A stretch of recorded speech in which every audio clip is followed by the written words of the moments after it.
चलिए दोस्तों, अब हम इसको लगा लेते हैं। तो यहाँ पे आप देख सकते हैं, यहाँ पे जो आपको 2 ग्रिप दिखाई दे रहा है, इन दोनों ग्रिपों के बीच में डाल करके इसको हल्का सा अंदर की साइड में पुश करेंगे तो ये अच्छे तरीके से बैठ जाएगा। और दोस्तों इधर से हुआ, देखिए बैठ गया पूरा अच्छे तरीके से। ये वाला ओके हो गया है, अब यहाँ पे बैठ गया।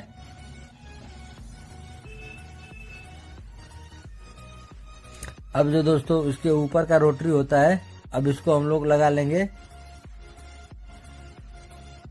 देख सकते हैं हमने इसको लगा लिया है। अब दोस्तों हम लोगों को अब फ्रीजर डोर को अच्छे तरीके से लगा देना है।